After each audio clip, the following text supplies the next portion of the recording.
Hello family, enjoy this relaxing moment with Olivia Tales. Remember to subscribe and share your thoughts in the comment section, and generously hit the like button because it means a lot to us. Please relax as we dive in the story. The Night of Thorns. The rain pounded like war drums against the zinc roof. Thunder cracked the silence, as if the heavens themselves couldn't bear witness to the violence unfolding within the small, dimly lit home. "Who is she, Collard?" Amara's voice broke, raw, high-pitched, trembling. Collard rolled his eyes, his phone still glowing with a message he hadn't hidden fast enough. "I'm tired of your drama, Amara. It's always something with you. You're pregnant, not insane." She clutched her stomach instinctively. The baby kicked. Maybe sensing the tension. Maybe begging for peace. "You brought another woman into our life. While I carry your child." Her eyes welled with tears that no longer asked for answers, just release. Collard stood abruptly, his face hardening. "You're becoming a problem," he hissed. "A big one." And then it happened. His hand, heavy and cruel, struck her across the face. She gasped, stumbling backward, crashing into the wooden chair. Pain flashed through her side. "You hit me," she whispered, as if even the walls needed to hear her pain. He didn't stop. Rage blinded him. Words turned to fist.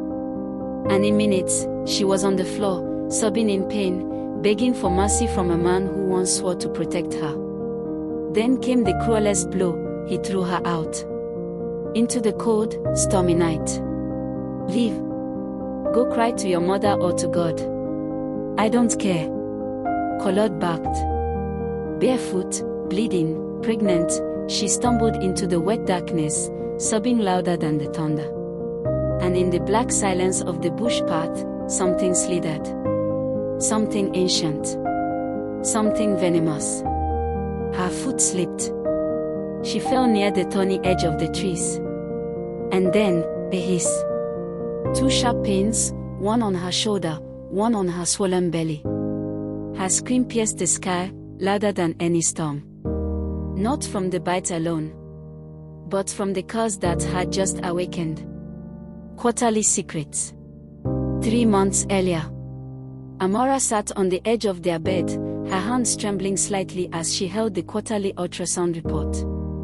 The tiny flickering heartbeat on the screen had filled her with joy, but Collard barely looked up from his phone. She turned toward him. "Collard, it's a boy." He nodded, scrolling. "Nice." That was it. No smile. No excitement. No questions. Amara felt something cold settle in her chest. The man who once called her "my moon in the storm" now acted like she was just air. Invisible. "You don't care, do you?" she asked softly. Collard finally looked up, annoyed. "What are you trying to say?" "That I'm a bad father. The baby's not even born yet and you're already starting again." "I'm saying you've changed," she whispered. "You're never home. You smell like another woman." He laughed, short and sharp. "Are you spying on me now? That's what pregnancy does to you? Makes you paranoid."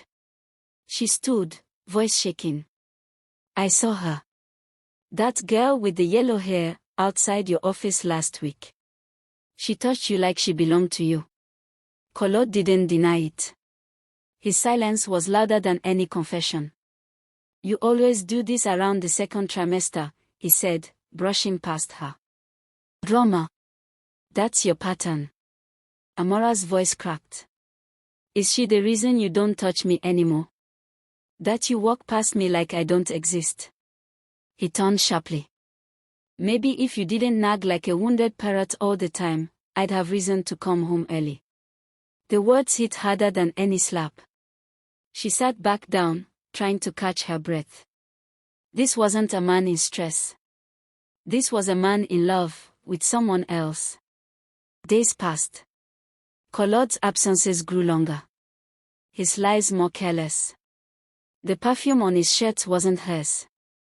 The laughter on the phone wasn't for her. And yet, she tried. She cooked his favorite meals. Sent texts he didn't reply to. Wore his favorite dress. Nothing worked. Until one fateful day, when she followed him. That was when she saw them, together. Holding hands. Laughing. Her husband. Her life. Her love, gone. Amara didn't cry that night. She stood in front of the mirror, cradling her belly. It's just us now, my son. Just us. But rage began to simmer. Like slow poison. A woman scorned. Betrayed. Abandoned. And soon, as the darkness approached, the serpent would answer her pain. The beating heart. The days that followed were a cruel blur of silence and emotional bruises. Amara moved like a ghost in her own home, cooking, cleaning, surviving. The love that once wrapped their walls had dried up, replaced by emptiness and echoes. Collard came home when he liked, avoided eye contact, and spoke only in commands. Yet in her womb, her baby thrived. The beating heart inside her was the only thing that kept her sane. Every gentle kick was a reminder that she had someone to live for, even if the man who gave her the child had become a stranger. One evening, she tried again. She set the table. Rice, spicy peppered chicken, Collard's favorite. She wore her best wrapper and tied her girlie just right. She even lit candles, desperate to spark something. Anything. When Collard walked in, his eyes scanned the table. "What's this?" he asked flatly. "A peace offering," she said softly. "I just want us to talk. I want to understand what's happening to us." He scoffed. "You want to talk? Now?" She nodded. "Please, Collard. For the baby. For us." He sat. Picked at the food. A brief moment of hope flickered in her chest.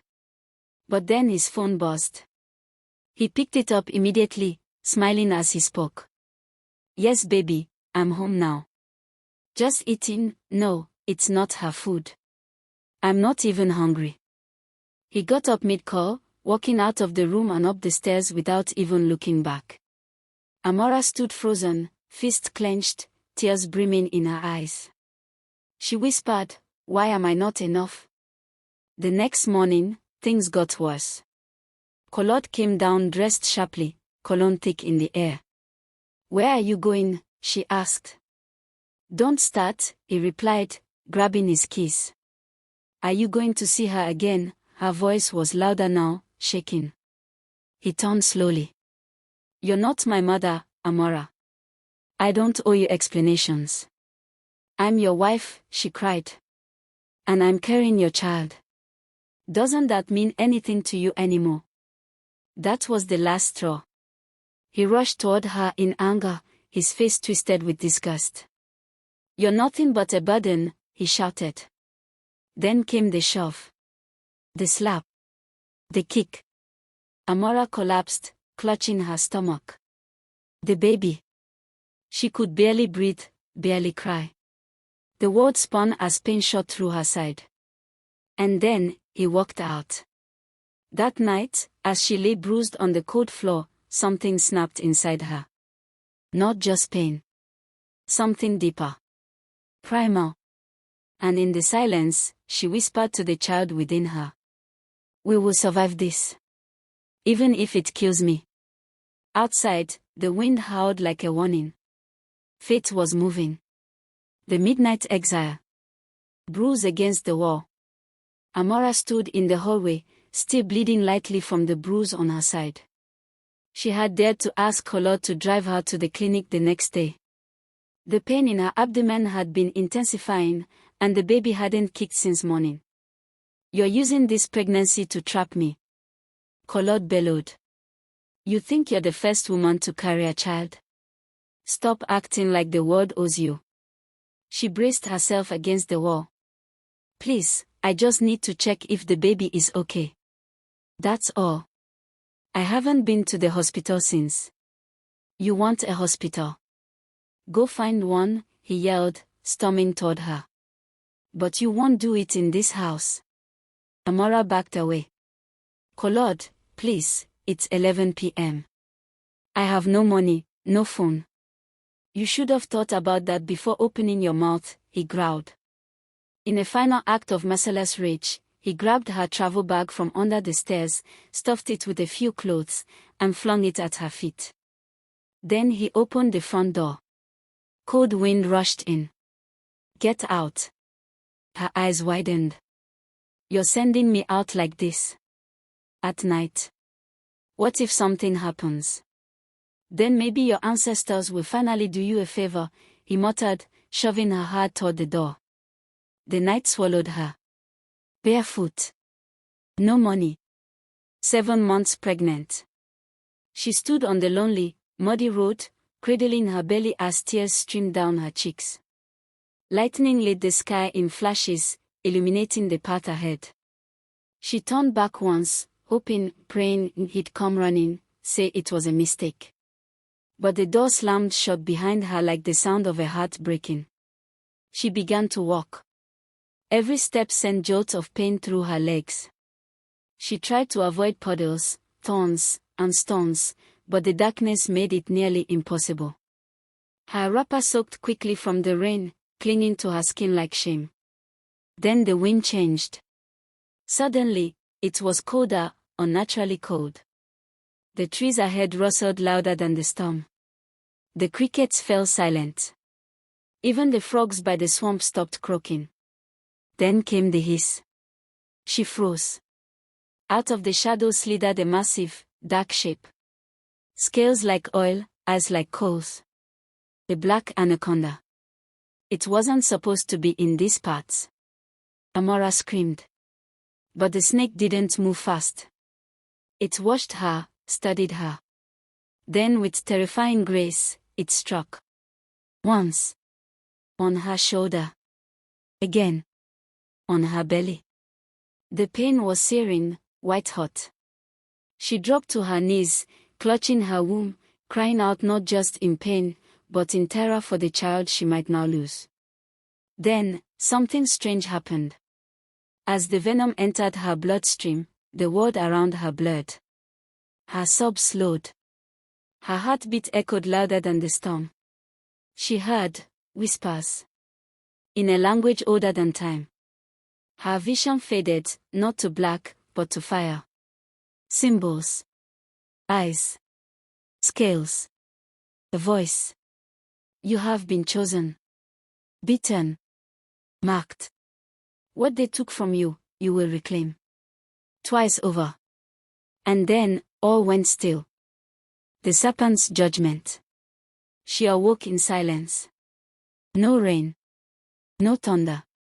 No pain. Amara opened her eyes slowly, half expecting the world to still be spinning, her body broken from the bite and the storm. But she was lying on dry ground, inside a dense forest grove, surrounded by trees that shimmered faintly in the moonlight. Her dress was clean. Her wounds gone. Even the sharp ache in her belly had vanished, replaced by a pulsing warmth that spread from her stomach to her fingertips. She sat up slowly, glancing around. Where am I? Then came a whisper, no, a voice, from the shadows. She has survived the venom. The blood of the serpent accepts her. From the trees emerged a figure, an old woman, cloaked in dark green, her eyes glowing faintly. Amara scrambled back. Who are you? What is this? The woman raised a hand. Peace, child. You have crossed into the grove of awakens, the spirit that watches over the wounded and the wronged. I was bitten, Amara said, touching her belly. The baby, is it? The woman stepped closer. The child lives. And more. Amara's heart thudded. What do you mean, more? The woman gestured toward a shallow pool nearby. Its surface rippled with unnatural light. Amara crawled to the edge and gasped. In the water, she saw her reflection, her eyes glowed faintly gold. Symbols paused across her skin, invisible in normal light but alive in the pool's reflection. You were not just bitten, the woman said. You were chosen. The serpent does not strike without purpose. It punishes those marked by betrayal. You were humiliated, broken, discarded by a man who vowed to love you. Amara stared at her reflection. Her voice, still weak, asked, "Why me?" "Because your pain cried louder than the storm," the old woman replied. "The spirit heard you. And now you carry more than a child. You carry a gift or a curse. What you do with it is your judgment to make." A sudden memory flashed, Collot's fist. His lies. His betrayal. His cruelty. Amara clenched her fist. "And if I want justice," she asked, her voice suddenly firmer. "Then justice you shall have," the woman said. "But beware, vengeance walks a fine line. One drop of poison too much, and the healer becomes the destroyer." Amara stood slowly, eyes still fixed on the pool. A change had begun. She wasn't just a victim anymore. She was marked. Bitten. And in her womb beat the heart of something more than human. She turned to the woman. "Teach me." Blood and venom. The training began before dawn. Amara stood in the center of the sacred grove, barefoot, belly still round with life, but her spirit no longer bowed. Around her, ancient symbols burned faintly into the forest floor. The old woman, known only as Aya, moved silently, tracing lines in the soil with her staff. "You must learn to balance the two forces inside you," she said. "The mother and the marked." Amara nodded, her eyes more focused than ever. In the days that followed, Aya taught her to channel the serpent's gift, the venom that now lived in her blood. She learned to hear whispers in the wind, to summon heat from her palms, to send illusions into the minds of others.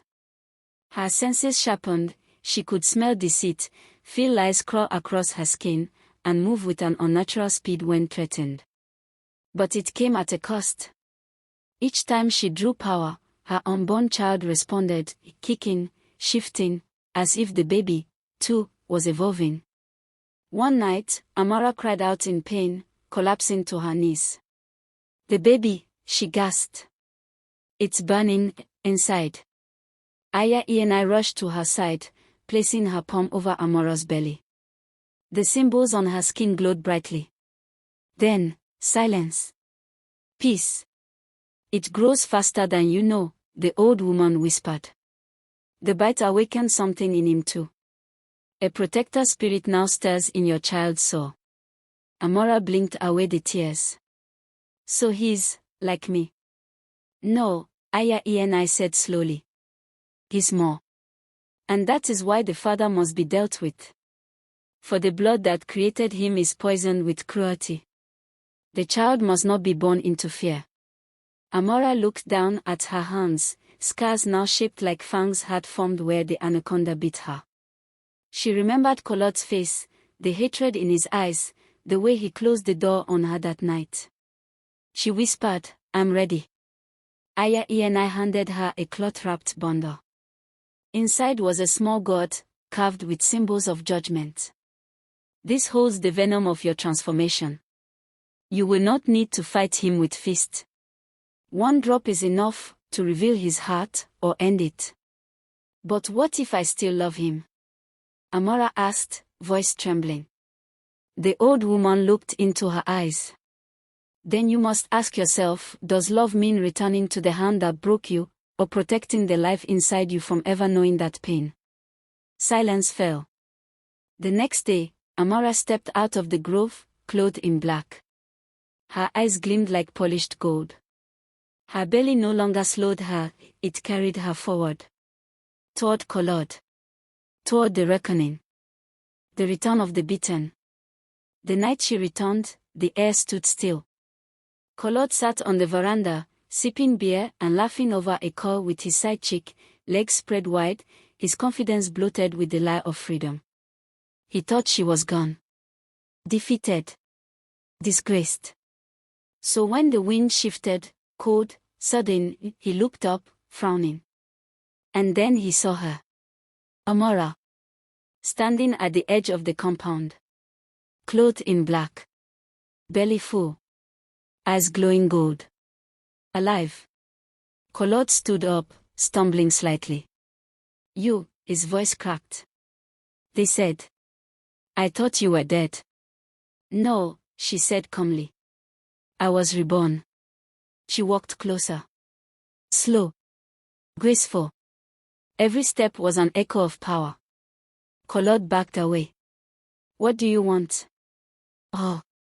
You think coming here in costume scares me? I didn't come to scare you, she said, pulling the small gourd from her waist wrap. I came to give you a choice. He scoffed, still trying to maintain control. You're mad. You always were. Drink, she interrupted, holding out the gourd. What? 1 drop. That's all. It will show your true nature. Or cleanse you of your poison. Your heart will decide which. Claude laughed uneasily. You think I'm falling for some village witchcraft? Then don't drink, she said softly. And let the venom decide for you. Claude tried to push past her. But his legs froze. He looked down, roots, actual roots, had coiled around his ankles. The earth itself held him in place. What the hell is this? What are you doing to me? Amara stepped closer, her eyes now flickering like flame. You beat me. Betrayed me. Humiliated me while I carried your child. Tonight, Claude, the spirit of the serpent, asks one question. She opened the gourd. Are you worth saving? The scent hit him, sweet, metallic, ancient. In fear, Claude reached for it. 1 drop hit his tongue. He gasped. And then, he screamed. His body contorted, convulsed. Visions erupted in his mind, every lie he told, every slap, every cruel word, multiplied. Faces of the women he used. The unborn child he almost killed. His own mother's face, crying the night he beat her too. He fell to his knees, choking. Begging. Amara, please. I didn't mean it, I was angry. Tears streamed down his face. For once, real. Amara watched quietly. She knelt, placing her hand on his forehead. The venom did not kill you, she said. That means there is still a sliver of light in you. Claude sobbed. Can I ever fix this? She stood. That's no longer mine to answer. Your child will decide who you are. And with that, she turned. She walked away, not as a victim, but as a mother, a bearer of power, a symbol of silent judgment. Behind her, Claude remained, on his knees, shattered by his own truth. And in the winds of the night, a hiss echoed gently through the trees. The Bitten had returned. Not for revenge. For justice. Thanks for watching. Please don't forget to subscribe and share.